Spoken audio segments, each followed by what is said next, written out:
I know you've been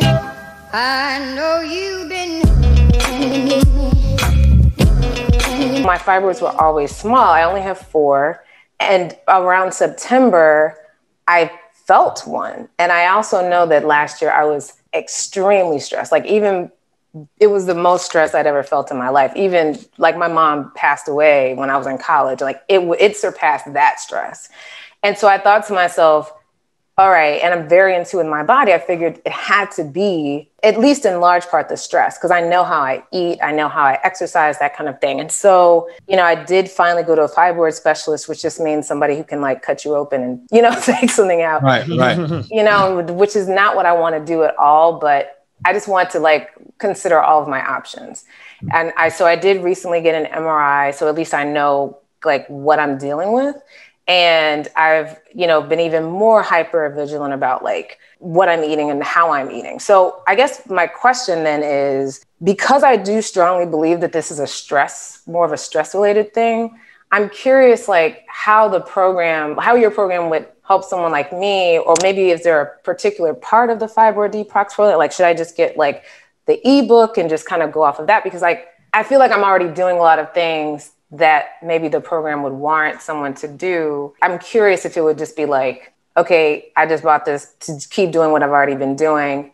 What then can I supplement to make sure that I'm doing everything else? Does that make sense? Okay. Yeah, that makes sense. Right. But okay. So what do you eat on a, you know, what's a daily thing that you are eating? What do you eat when you are eating? So when I eat, I definitely have salads every day. And what's in the salad? So I try to switch my greens around from day to day. So maybe one day I'll have dandelion greens with cilantro and parsley. And then another day I'll have. All right. So parsley is estrogenic, right? So this is why I ask you, so that when you start going through, we can start to identify what it is that's normally good for you.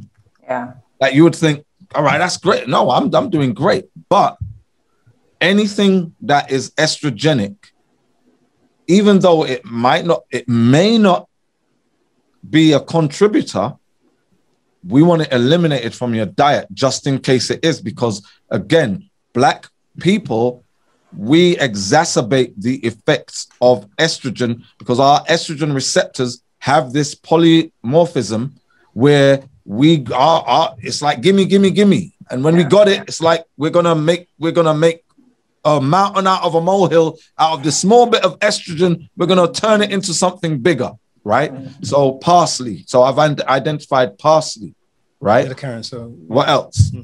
I always do red onion. I'll do mini peppers, avocados, a lot of avocados, because obviously the protein of that. I'll do collard greens, but like raw, as a salad. And then like for like other proteins, like nuts, for example, like walnuts, a lot of the pepitos that you encourage us to eat, the pumpkin seeds. Lisa, it sounds like you're the poster child for woke eating.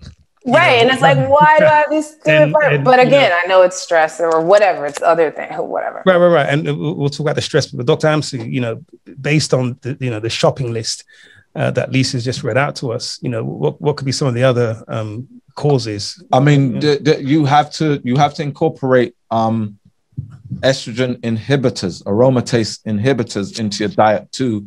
Plus, there's the supplementation, because all right, even though you're eating great, right?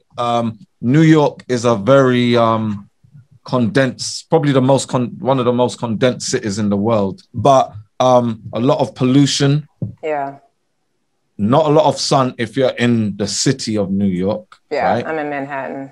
You're in Manhattan, right? Yeah. Them buildings block out everything, man. It's ridiculous.